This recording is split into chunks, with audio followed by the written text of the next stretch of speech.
കഴിഞ്ഞ രാത്രി ഏറെക്കുറെ പൂർണ്ണമായി മഴ മാറി നിൽക്കുകയായിരുന്നു. രാവിലെ 6:45 കൂടി നേരിയ തോതിൽ മഴ ആരംഭിച്ചിരിക്കുകയാണ്.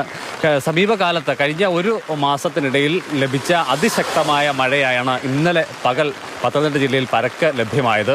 രാവിലെ 11 മണിയോടുകൂടി തുടങ്ങിയ മഴ ശക്തി പ്രാപിച്ച് വൈകുന്നേരം 5 മണി വരെ ഏറെക്കുറെ ഇതേ നിലയിൽ തന്നെ തുടരുകയായിരുന്നു. ഇതിനിടെയാണ് തിരുവല്ല കുമ്പഴ റോഡിൽ ഇലന്തൂർ ശാലെ മർത്തോമ പള്ളിക്ക് സമീപത്തുള്ള വീടിൻ്റെ ലാഹേത്ത് ജോർജ് ഈശോ എന്ന ആളിൻ്റെ വീടിൻ്റെ മതിൽ ഇടിഞ്ഞത്. ഏറെക്കുറെ 50 മീറ്റർ ദൂരത്ത് മതിൽ ഇടിഞ്ഞ് അതിന് ചില ഭാഗങ്ങൾ റോഡിലേക്ക് വരെ വീഴുന്ന സ്ഥിതിയുണ്ടായി. അങ്ങനെ ഗ്രാമപഞ്ചായത്ത് പ്രതിനിധികൾ ഇടപെട്ടു, PWD വിവരം അറിയിച്ചു. അങ്ങനെ അവർ കരാറുകാരനെ എത്തിച്ച് യന്ത്രസാമഗ്രികളുടെ സഹായത്തോടു കൂടിയാണ് കല്ലും അതോടൊപ്പം തന്നെ മണ്ണും ചെളിയും ഒക്കെ തന്നെ റോഡിൽ നിന്ന് കുറച്ചൊക്കെ മാറ്റിയത്. ഇപ്പോൾ ഗതാഗതത്തിന് യാതൊരു തടസ്സവും ഉണ്ടാകാത്ത രീതിയിലേക്ക് കാര്യങ്ങൾ എത്തിയിട്ടുണ്ട്. കാലപ്പഴക്കവും ഈ മതിലിടിയുന്നൊരു കാരണമായിട്ടുണ്ടല്ലേ? ഗ്രാമപഞ്ചായത്ത് മെമ്പർ വിൽസൺ ചിറക്കാല ചേരുന്നുണ്ട്.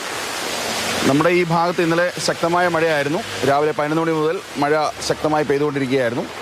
ഇലന്തൂർ ശാലയം മർത്തോമ പള്ളിക്ക് സമീപം ലാഹേത്ത് ജോർജ് ഈശോ അദ്ദേഹത്തിൻ്റെ വീടിൻ്റെ സംരക്ഷണ ഭിത്തി 60 മീറ്ററോളം ഇന്ന് തകർന്നുപോയി.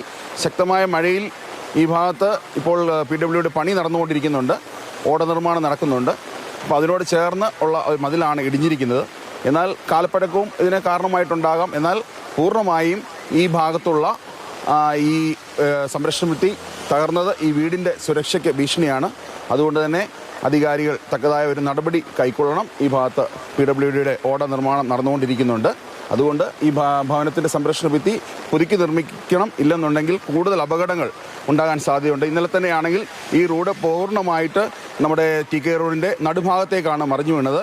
ഭാഗ്യവശാലാണ് അപകടങ്ങളൊന്നും ഉണ്ടാകാൻ ഇടയാകാതിരുന്നത്. തക്ക സമയത്ത് ജനപ്രതിനിധികളിൽ ഇടപെടലൊക്കെ നടത്തുകയുണ്ടായി. ഫയർഫോഴ്സും അതോടൊപ്പം തന്നെ PWD AEയെ വിളിച്ച് ഇതിൻ്റെ ഈ മണ്ണ് നീക്കുന്നതിനാവശ്യമായ ക്രമീകരണങ്ങൾ ചെയ്തു. പെട്ടെന്ന് തന്നെ അതിൻ്റെ നടപടികൾ പൂർത്തിയായി. അതുകൊണ്ട് ഗതാഗത തടസ്സം പൂർണ്ണമായിട്ട് ഒഴിവാക്കാനായിട്ട് ഇടയായി.